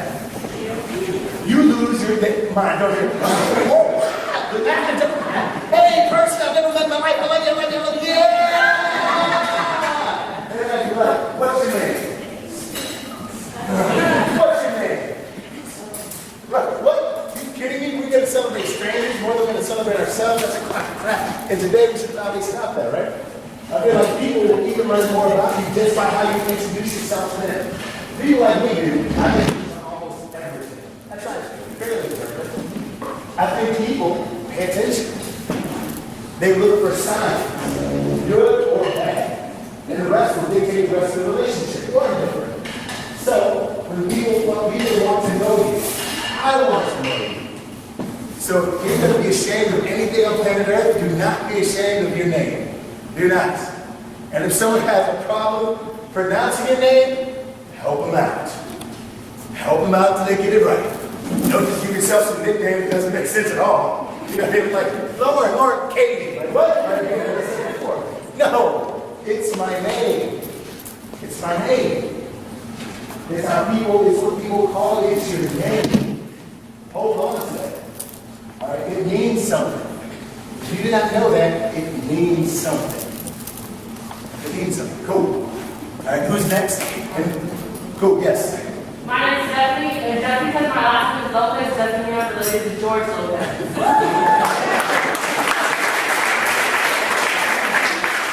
Who's next on that side of the room? 5, 4, 3, yes. My name is Rachel. Just because I'm on my Thursday, This is one of my daughters.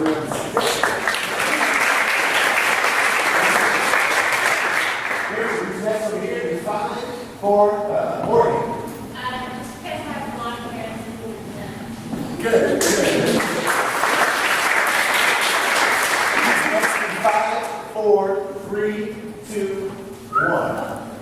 Yes. My name is Alejo just because I'm taller than you, I'm from basketball.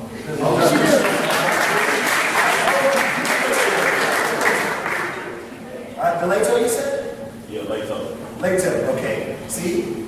Got nickname, don't you? Leto, is it Leto. What's his name?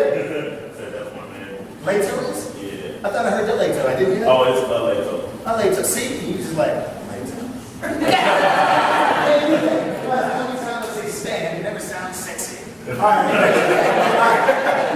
Leto, who's next in 5, 4, Hey, y'all. I'm Ashley. And this is the one that's my name. Ooh, nice. Just put them all over there.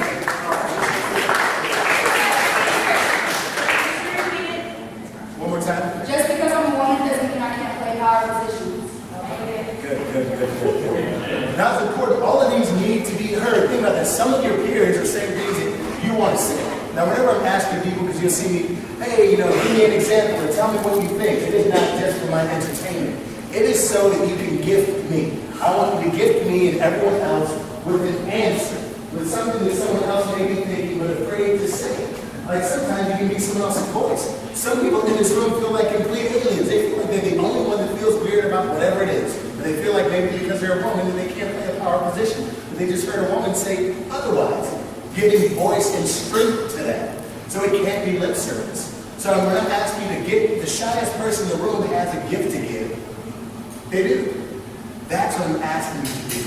And for how many years you've been on this earth and you felt like no one was listening, now someone, as a matter of fact, a bunch of strangers that maybe you've never met on planet Earth, you've never seen, or don't know their name, they're wondering what you're going to say next. So maybe you're going to have something in common with them, or you help them to feel more human.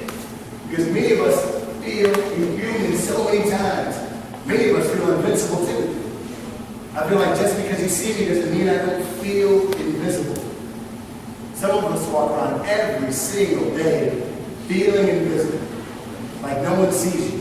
Like you feel like someone just looks right through you. You ever done that? Ever happened to you before? I'm sure we've done it to people though. But I mean, when it happens to you, I mean, it's rough. Like sometimes you just want people to just acknowledge acknowledge your presence, especially if your worst day. We can talk about that. Think about your worst day. You wish in your worst day, someone just said, hey, and wanted nothing from you. Just recognize you, let you know that you still exist. Sometimes we miss those opportunities because we're walking up and down the street like this. We've not dropped the thing, yet we won't look up to the sky. Not drop anything. There's not anything popping, there's nothing on the ground. You know where your feet are going, they're not going to leave you, I promise. Right? They said, so why are we looking on the ground? Why are we looking on the ground? Well, it doesn't mean, what's that? It doesn't mean that people are going to stop you, but I know sometimes we're on autopilot. Anyone know what I mean by autopilot? What's that? Just doing it, yeah. What are you going to say? What's that? Yeah, moving without thinking. Because I feel like we have I'm sorry. I feel one way. Sorry. I feel like we have, okay, cool, thank you. That's me. I feel like we have pre-recorded responses sometimes, right? In which they're just plugged in. Don't bother me, I'm on autopilot, don't mess with that. For instance, who's ever been on a plane before? Most of you have been on a plane before. When you're at the ticket counter, what usually happens? You know, they say, have a nice flight. What do you say? You too. They're not going anywhere, are they? They're at work, but you don't care because I'm on autopilot. Don't bother me right now. Guys, we're most guilty of this. I get like, hey, what's up? You might be like, what's up? We don't even know what's up, then we know, but we don't care because we're on autopilot and don't dare stop me and tell me. Has anyone ever stopped you while you're on autopilot? Ruined your whole day. They'd be like, yo, what's happening? Like, but actually, oh, here we go. Drama.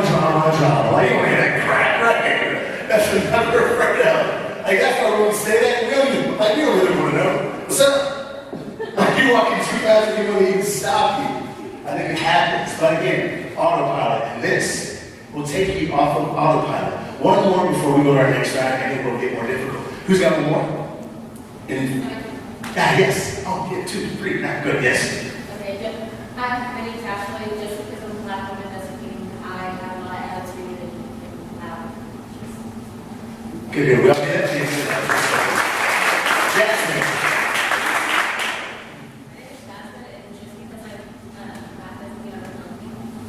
Good. So this is the fact that someone helped you. Pan, I know I saw it. I'm not bad at this. Yes, all right.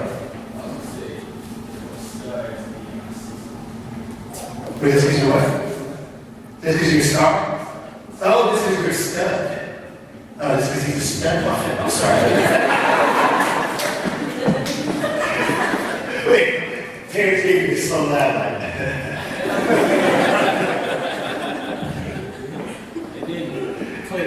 Yeah. I didn't know. I thought he said star. I'm like, cool. But he said stud. T-dub. All right, cool. So, anything else before this next round? Can everyone else say yeah? Cool. So we have cool. So now race. Anything having to do with race? Anything having to do with race? Jasmine. Yes, they all are. Huh?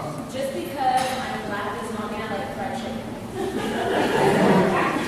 Okay. By the way, I think it's one to see who doesn't like fried chicken. Who doesn't? Raise your hand so we can have you excommunicated. That's all right. It's delicious, to be honest with you. Cool. All right, great. This is what we're going to do. We're going down this line. Sorry. Down this line. That just happened. Here we go. Starting right after Jasmine. Oh, seriously? This is Jasmine Square right here. Jasmine and Jasmine. All right, cool. Yes. Matter of fact, I don't even get microphone. These are nice guys. Cool. Cool, here you go. Hi, my name's Jasmine as well, but I'm better. Just because I'm small doesn't mean I'm significant. Everyone hear that? Yeah.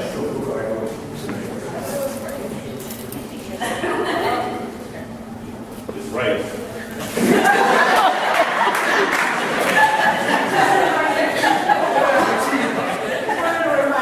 I'm actually, because I'm black doesn't mean I like unhealthy food. I actually eat very healthily thanks to my family. Thanks. And I don't like Kool-Aid. I don't like sugar drinks.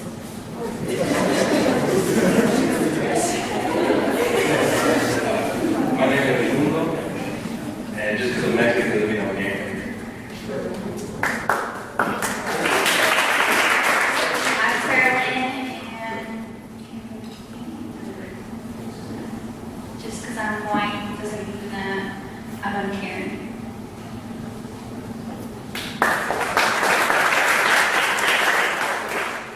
I'm De'Aaron, and just because I'm black doesn't mean I'm a scholarship worthy athlete. I'm Jasmine, and just because I'm Mexican doesn't mean I'm here undocumented.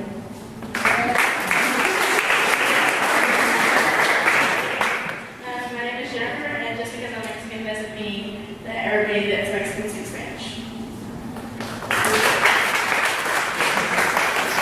I'm Mariana, and just because I'm Mexican doesn't mean I can't speak English better than you do. I'm Mariana, and just because I'm Mexican doesn't mean I know how to cook.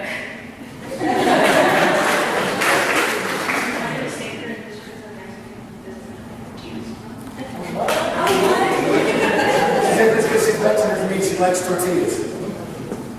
William.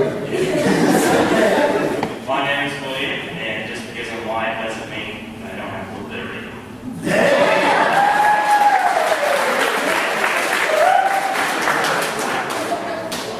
Hi, my name is Cynthia, and just because I'm Mexican doesn't mean I can fight.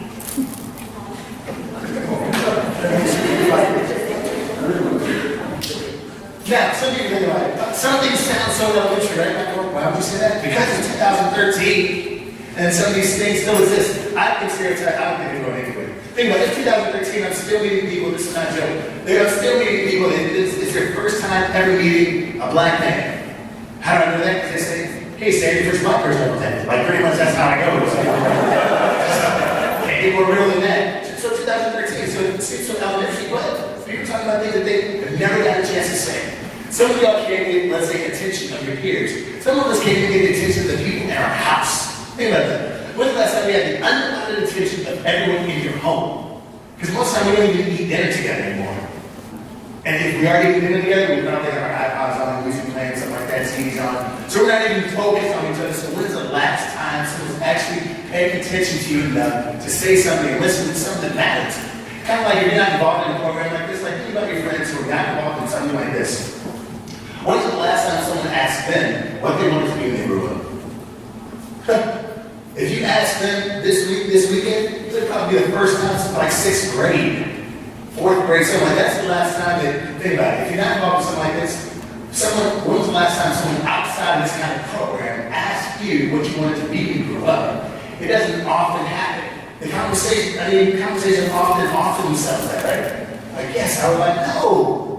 People too busy trying to get what they get, or if they know that you're even onto something, they're too busy sometimes being mad that you're actually onto something. Too mad to help you also get onto something. I mean, we've all heard crabs in a bucket before and those things. I mean, the feeling that people feel like you make it means that I can't make it. You being happy means that I can't be happy. I think we fall into that without realizing that there's enough happiness for everybody. Everybody can be happy.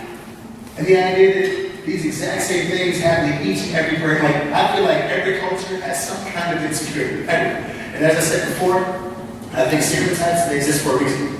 Anyone know that reason? Throw it out there. No wrong answers. What's that? Ignorance, yes.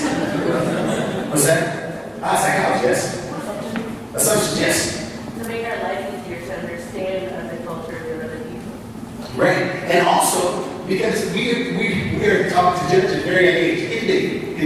I mean, I think we're both like, we judge based on what we smell, what we see, what we touch, what we taste. Like we judge everything based on those factors, do we not?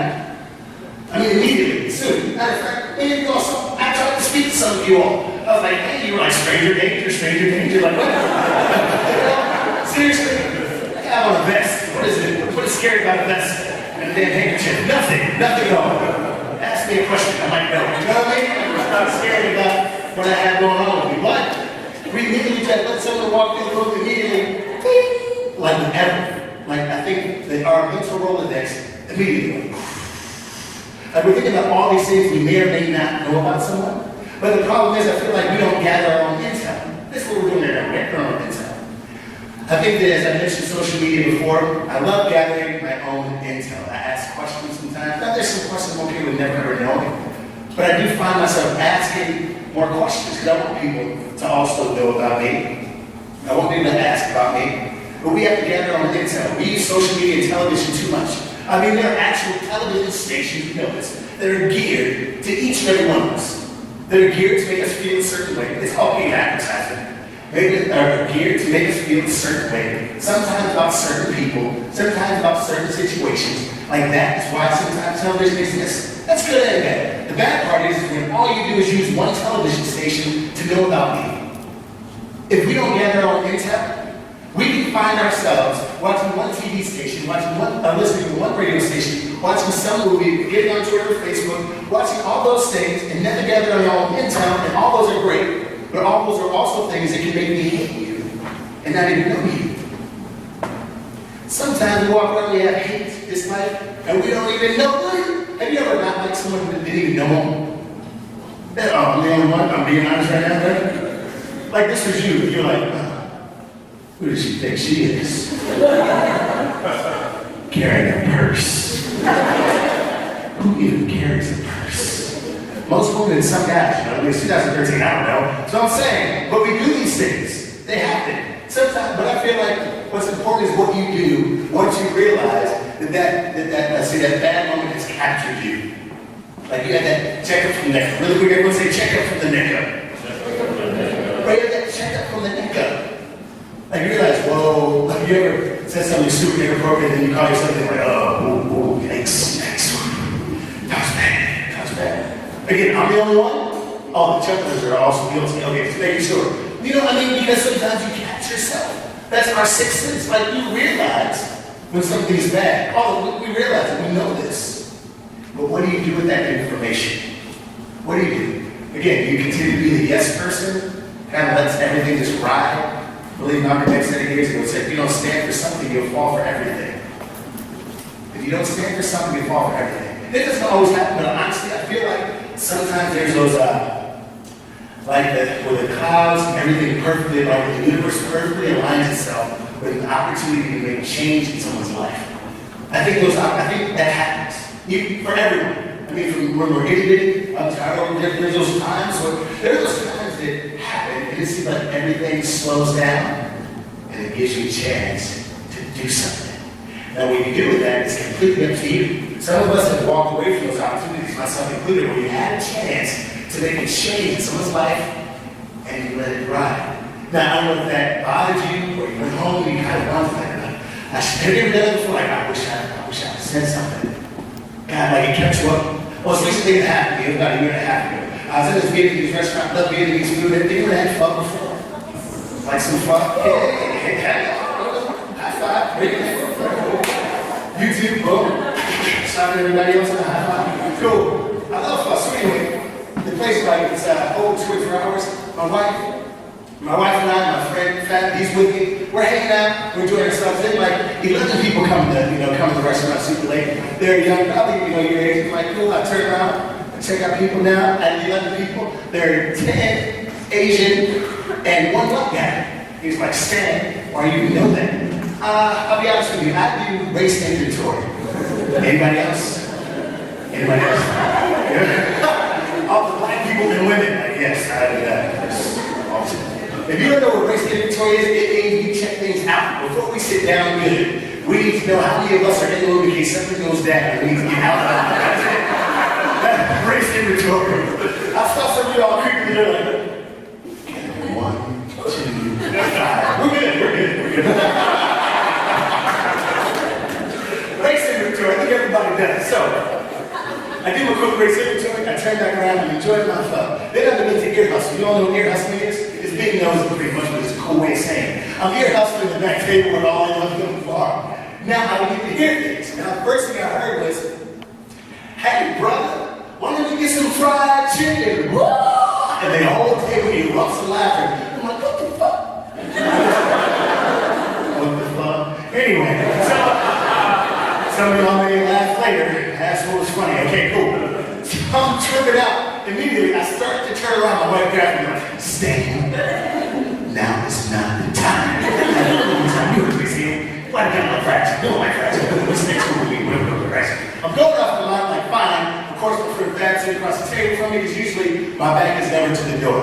Surely was, I guess I was always, just raised to face door. My friend Fab's on the other side, so he's watching, he's like, you reach over the table like, Stan, it's cool. All right, I'm gonna be cool, because I'm with y'all, so don't say anything. Everything's fine.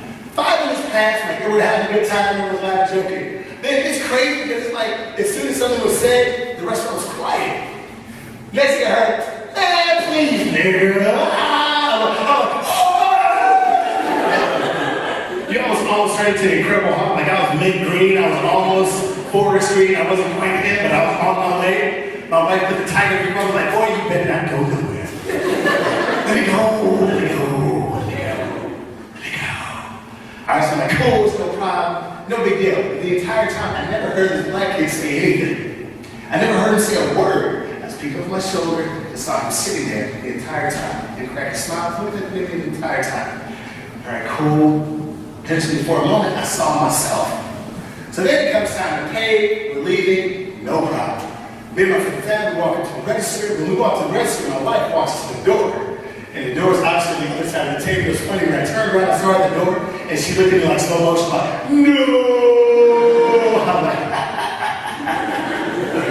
anyway, she had no time to run, I was off, all right? So then pretty much, I walked over, and as I'm walking past, I got there talking. I did not know these people from Adam. I had no idea who they were. I walked by and I put my hand on his shoulder and I said, if you don't stand for something, you'll fall for everything. He said, that's word of the day. I said, no. That's a phrase. Walk smooth out the door. Why are you my wife? Wait, I was going to do something. I got to say something. That was going to keep me up. Like, I felt like I was going to miss sleep had I not addressed that. Had I not said something, like, again, I tried, right? I tried, they foiled my attempt to say something, and then the stars perfectly aligned. I went to pay, she walked to the door, like, it's a message, I'm going in. That's pretty much what happened.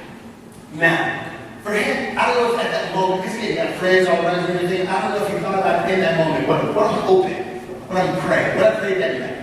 Is that when he went home, right before he fell asleep, he thought about that. Like, if I don't stand for something, I will fall for everything. You see, you don't have to be blind to understand my plight. You just have to be a human being.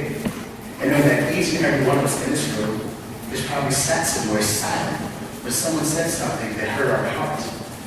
Not just hurt your feelings, but hurt your heart, hurt you to the core. One of the biggest, in theory, one of the biggest lies in nursery rhymes is sticks and stones may break your bones, but words will never hurt you. In theory, perfect. In reality, completely flawed. Some of us have broken bones, strained muscles, hurt ourselves, fell down, scraped our knees, and guess what? It's pretty healed today. Matter of fact, it doesn't even hurt you. But most of us, remember, something being said to us that was so violent and mean that it hurts your heart to this very single day because we haven't dealt with it. That's why we have to be able to say something. Maybe not all the time. I feel like those battles we have to choose. Every battle isn't worth fighting.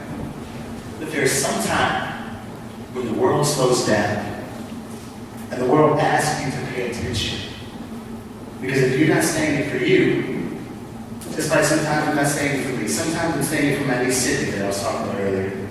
Because sometimes Sydney may run across one of your little brothers or sisters or cousins. And I want that meeting to be okay. I want them to be super comfortable in their skin, so it doesn't matter what the world is saying about them, that they'll be okay. They won't want to hurt themselves, they won't want to hurt other people because someone else has hurt them. They will be better today than they were yesterday. That is what we're getting to. I understand the end is breaking down this moment. Obviously, some of y'all will go back to your books and you'll see all the different just because it's given more time. I've done this for retreats, I've done days of just because I am doesn't mean it means. But there are 150 of those that cover race, religion, sexual orientation, political affiliation, you name it, they're in there. Again, it's kind of jogging your memory. Some of them will be very elementary, but they're all in there for a reason. So if it's something that like you feel like you've heard all the time, someone else has never ever heard it. So then you find yourself having more checkups from the neck up. And you begin to gather your own intel. You're paying attention to things that maybe you didn't pay attention before. Now, it would be great to think, oh, we're going to leave and it's going to be perfect. It will not be. But, again, it's not about being perfect. It has to be about being better today than you were yesterday. That is what the goal is. I think perfection drives people insane. But the thought that you think that other people want you to be perfect drives you insane. And also understand this. The more uncomfortable someone is with who they are, the more uncomfortable they will try to make you feel about who you are. One more time. The more uncomfortable someone is with who they are, the more uncomfortable they will try to make you feel about who you are. That means that person who's always doubting you, dogging you, making fun of you, like you're the constant butt of jokes, not the good jokes, like you're just a constant butt of jokes. And you can wonder to yourself, number one, why am I even still friends with these people? But why do they always have something to say about me? Why? You find that people who do that most are the ones who are trying to make you think so much about them that you never think to question what they had going on with themselves. Like you go home, looking in the mirror, what's wrong with me? I need to change something. I need to dress better. I need to do this. I need to do that. I need to talk different. I need to do something. I need to change me. That is what the object is. So you never think in your mind, something's wrong with it. Everyone will not think this way. The most creative people on planet Earth think differently. And they also take some of the most simple, complex things and they make them simple. Make them simple. They find out the way that they learn and then they capitalize on it. I want you guys to understand that we're vested in your success. We want to make sure that we're providing you with the right resources, the right advice, and putting you in the right direction so that you're successful. Especially when it comes down to the RISE program and the SSS program, we want you to understand that we're working together so that your pipeline through the educational system. So you're working with Angela and you're working with us, and we're helping you get to where you need to be. Guys, I also want you to understand that it took a lot of money to put this program together. These types of programs are not cheap. They're actually very, very expensive. And that money and the support comes funnels through Dr. Kirksey's office, and it comes out of the RISE budget, and it also comes out of the SSS budget. So I want you to understand that whenever you go through all our programming, we want you to be engaged because we're putting a lot into it. But guys, even though these things aren't cheap and they are expensive, we want you to understand that we're willing to invest money and time in you so that you are successful. And before we do some raffles, Angela's going to give you a few words of encouragement as well. So like Christmas was saying, this is a big investment, but it's an investment that's worth it. And when you come to our offices, whenever you come to RISE, SSS, go to Justin's offices, who's myself, Bianca back there, Geronda, Brenda, John Blue, please know that, do you guys know what an investment is, first of all? What's an investment? Something that increases with value over time, that's true. So we might kind of plant a seed in your head sometimes and be like, hey, have you kind of thought of this? Or, you know, you say you hate your major, why are you staying in it? Little conversations that begin that way. Those are our investments. That's what we're putting into like your little piggy banks. But at the end, all of that increases. And all of that is going to grow. So that small investment that we try to put into you guys, a small big investment that we put into programs like these, is so that you guys can continue to grow. So hopefully these words, you'll remember them and you'll know that people like that are in diversity academic support, like SSS, like RISE, we do it happily because we know that whatever it is that we spend on you guys, y'all are going to go out into the world and become big, big things. You have no idea the success that comes out of the programs that we have, and that's because of your hard work and your dedication that you're willing to put into the program. That homework that you're willing to do, the events that we tell you guys to do. And sometimes, like Dr. Kirksey said, it does not make any sense what we tell you to do, but in the end, I think especially Brad Bianca's laughing, it doesn't make any sense, but I promise you it will as soon as those internships start rolling in, as soon as those opportunities start rolling in, as soon as you start getting awards, you'll see that we really, truly care about you guys and we love you guys, and all of you, some people might say, my job is to invest all day. My job is to look at cells in my laboratory all day. But my job is 68 people. My job is literally 68 brilliant people that I invest in every single day. Same thing with SSS. Our job is you.